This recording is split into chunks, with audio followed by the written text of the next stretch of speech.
बड़ी खुशी की बात है कि एथिक्स मोरल्स और ये इंटीग्रिटी एप्टीट्यूड का पेपर सिविल सर्विसेज में ऐड किया गया। इसके पीछे मैं बार बार कहता हूं कि इसके पीछे रीज़न ये है कि हम लोग नौकरी में जब आते हैं तो ये सारे मुद्दों को डील करना पड़ता है और इसके लिए प्रॉपर न कभी तैयारी होती थी, न कभी कोई ट्रेनिंग में इंटेंसिव होता था, और वो व्यवहारिक रूप से आपको अपने तरीके से डील करना है, ये सबसे बड़ी दिक्कत होती थी। तो 2013 से अच्छा काम हुआ। 2019 का पेपर मैं देख रहा था, 12वां नंबर सवाल है जो सीधे सीधे ब्यूरोक्रेसी से जुड़ा है। मैं प्रश्न पढ़ देता हूँ, आप उसके बाद में इसका कैसे लिखना है, क्या लिखना है, मैं बताऊंगा। तो देखिए, भारत में हाल के समय में बढ़ती चिंता रही है कि प्रभावी सिविल सेवा नैतिकता, आचार संहिताओं, पारदर्शी उपायों, नैतिकता, शुचिता, ये सब व्यवस्थाओं को भ्रष्टाचार निरोधी अभिकरणों को विकसित किया जा सके। इस परिप्रेक्ष्य में 3 विशिष्ट क्षेत्र पर ध्यान देने की जरूरत को महसूस किया जा रहा है, जो सिविल सेवाओं में शुचिता और नैतिकता को आत्मसात करने हेतु प्रत्यक्ष रूप से प्रासंगिक है।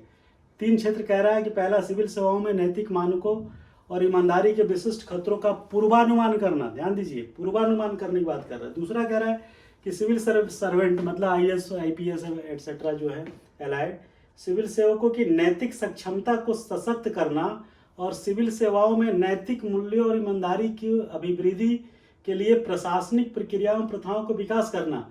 इन 3 मुद्दों का हल करने के लिए संस्थागत उपाय बताए, इंस्टीट्यूशनल मेजर्स। मतलब इंस्टीट्यूशनल मेजर्स का मतलब हुआ कि आपको set of rules, set of behaviour, set of code, set of procedure, ये सब बनाना है कि कैसे ये डील होगा। दैट इज कॉल्ड संस्थागत उपाय। खाली संस्था बना देने से, बिल्डिंग बना देने से नहीं। तो देखिए, ये थोड़ा कठिन क्वेश्चन है, इसको बार बार पढ़िएगा तभी समझ में आएगा, नहीं तो क्वेश्चन ही नहीं समझ में आएगा। तो पहला है कि भाई गिरावट हो रही है, सब बात तो सही है, उसके पीछे न जाइए कि क्यों हो रही है, पूछ भी नहीं रहा है। तो सिविल सेवाओं में नैतिक मानकों और ईमानदारी के विशिष्ट खतरों का पूर्वानुमान करना। मतलब एक ऑफिसर जो है भर्ती हुआ, एक स्टेज हुआ जब वो IAS बन गया। दूसरी स्टेज क्या है, कह रहा है, दूसरा प्रश्न है कि सिविल सेवाओं की नैतिक सक्षमता को सशक्त करना। पहले तो कह रहा है कि भाई इसका पूर्वानुमान करिए कि इसका कैरेक्टर कैसा है। ध्यान दीजिए, बड़ी अजीब सवाल है। तो पहले ये कह रहा है कि पूर्वानुमान करिए। दूसरा कह रहा है कि जब वो भर्ती हो गया है तो मैंने नैतिक सक्षमता को सशक्त करना, मतलब जो भी लेके वो आया है सेकेंड स्टेज पे, इसको और सशक्त करने की बात कह रहा है कि उसको कैसे सशक्त किया जाए। अगर उस इंटीग्रिटी 90% है तो कैसे उसको 100% बना दिया जाए, ये है इसका मतलब सीधा से देसी भाषा में। तीसरा कह रहा है कि सिविल सेवाओं में नैतिक मूल्य और ईमानदारी की अभिवृद्धि के लिए प्रशासनिक प्रक्रियाओं प्रथाओं का विकास करना। अब कह रहा है कि जो सशक्त हो गया और उसके बाद इसको सुनिश्चित किए जाना और इसमें प्रोग्रेसिव भी रहे तीसरी स्टेज में। तो इसके लिए आप कुछ प्रोसीजर और प्रशासनिक प्रोसीजर और ट्रेडिशंस को बताइए कि कैसे जो है इसको और विकसित किया जा सके। मैंने पहले तो था कि नहीं, दूसरा अगर था तो उसको मजबूत करिए, तीसरा उसे बनाए रखने के लिए प्रोसीजरल और ये सब चीज़ों को बताइए। अब देखिए, बहुत बढ़िया चीज़ है ये, पूरा इनोवेटिव आंसर होगा इसका, और कहीं दूसरी जगह आप ढूंढेंगे तो शायद नहीं मिलेगा। संस्थागत उपाय क्या होगा, इसके लिए पहला क्वेश्चन को जो आप देखेंगे तो इसमें है कि देखिए, जब हम लोग का सिलेक्शन होता है तो एक पुलिस वेरिफिकेशन नाम की चीज़ होती है, जिसमें अटेस्टेशन फॉर्म जाता है, पुलिस वाला भर के अपना यहाँ से जाता है UPSC या DOPT से, और उसको पुलिस वेरिफिकेशन के लिए DFC लेवल का एक पुलिस अधिकारी आपके घर जाता है। मेरा सुझाव है कि इसमें चयनित उम्मीदवार के बारे में उस अटेस्टेशन फॉर्म को मॉडिफाई किया जाए और एक डिप्टी SP नहीं, एक SP लेवल का ऑफिसर्स को नॉमिनेट किया जाए, जो उसके बारे में, उस कैंडिडेट के बारे में, उसके आसपास स्कूल से, उसके मोहल्ले से, उसके गांव से, उसके थाना से, और वो सारी चीज़ों की एक रिपोर्ट तैयार करे कि ये आदमी का इंटीग्रिटी कैरेक्टर कैसा था। जरूरी नहीं कि FIR हुआ हो तभी ये सब चीज़ें गड़बड़ होगी। तो वो एक रिपोर्ट बना के जो है DOPT को दे, और DOPT जो है उसे CVC को भेजे और उसका मूल्यांकन करें कि अभी तक इसके बारे में क्या जानकारी है। दूसरा, उसके तमाम सोशल मीडिया अकाउंट्स होंगे, फेसबुक होगा, व्हाट्सएप होगा, ट्विटर होगा, दिस दैट होगा, 50 तरीके का आजकल सोशल मीडिया है, उसको खंगाले IT डिपार्टमेंट और वो एक रिपोर्ट तैयार करे। तो ये सिविल सेवाओं में नैतिक मानकों और ईमानदारी के विशिष्ट खतरों का पूर्वानुमान करने के यही तरीके हैं कि आप इससे इस सब चीज़ों से पूर्वानुमान बना सकते हैं, लगा सकते हैं कि कैंडिडेट जो सेलेक्ट हुआ है उसका नैतिकता और ईमानदारी के प्रति क्या रवैया रहा, पहला बात। दूसरी बात कह रहा है कि सिविल सेवकों की नैतिक सक्षमता को सशक्त करना।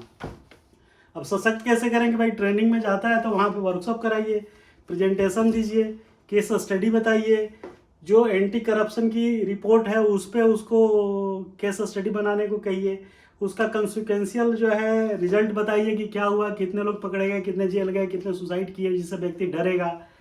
उसके बाद आप कुछ महान विचारकों की विचार मीमांसा को पढ़ाइए कि वो कितना सही है, कितना गलत है, आत्मसात कैसे करेंगे आप उसके दिमाग में लॉयलिटी फैक्टर पर डालिए कि आप सिविल सेवक के रूप में आए हैं तो आपका काम है पारदर्शी तरीके से ईमानदारी से अपनी ड्यूटी करना और इसमें किसी अन्य तरीके प्रलोभन में न फंसना, और जो फंसे उनकी दुर्गति के बारे में नाटक के माध्यम से आप उसको अपने ऑडिटोरियम में दिखाइए कि क्या हश्र होता है। क्योंकि ये सब चीज़ें कोई बताता नहीं है। आदमी अगर पहली बार उसे बता दिया जाए कि ये हश्र कितना बुरा होता है पकड़े जाने पे, तो गलत काम कभी शायद डर के मारे सोच भी ना सके, करना तो बहुत दूर की बात है, जो कि मिसिंग पार्ट है ट्रेनिंग में। तो ये सब तरीकों से उसको जो है सशक्त करिए, उसकी नैतिक क्षमता को। जब वो ये सब केसेस को देखेगा तो उसे पक्का डर होगा और वो अपनी नैतिकता को और मजबूत करेगा। जो ईमानदारी उसकी 99% थी उसको 101% पे ले जाने का प्रयास करेगा डर के मारे। तीसरा चीज़ इसमें कह रहा है कि सिविल सेवाओं में नैतिक मूल्य और ईमानदारी की अभिवृद्धि के लिए प्रशासनिक प्रक्रियाओं प्रथाओं को कैसे विकास करेंगे। तो भाई उसके लिए प्रशासनिक प्रक्रिया प्रथा तो पहले से मौजूद है, उसमें सीवीसी की भूमिका के बारे में आप ज़्यादा से ज़्यादा लिखिए। भ्रष्टाचारियों की केस स्टडी सर्कुलेट कराइए, सब डिपार्टमेंट्स में कितने पकड़े गए, क्या हुआ। एक विभाग जो नॉमिनेटेड है वो सतत इसी काम के लिए रहे कि निगरानी रखे। कड़ाई से नियमों को लागू करिए, उसका प्रोसीजरल अगर कुछ एम्बिग्विटी है, अस्पष्टता है, तो प्रोसीजरल जो अस्पष्टता एम्बिग्विटी है उसको क्लियर करिए।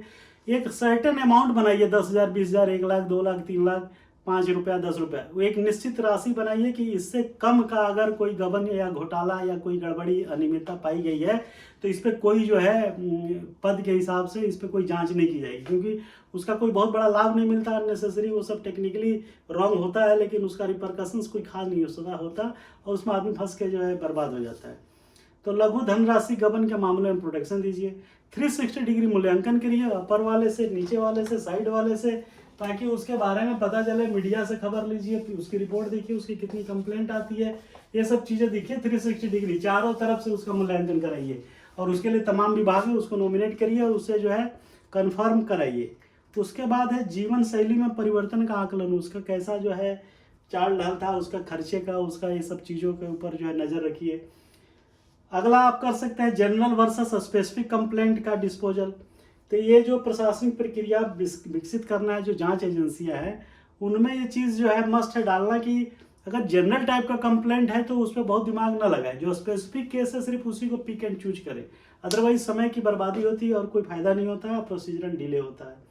उसके बाद जो है कुछ आध्यात्मिक और कुछ इस टाइप की गतिविधियों से भी जो है वर्कशॉप्स में भेज करके आप जो है उसको ट्रेनिंग मॉड्यूल को थोड़ा मॉडिफाई करिए, जिससे उसको जीवन जीने की, सादा जीवन उच्च विचार के ऊपर उसका नैतिक बल हो और वो नैतिक बल इतना हो कि वो करप्ट प्रैक्टिस करने से बाज आए और कोई भी नेपोटिज्म की बात उसके दिमाग में ना आए।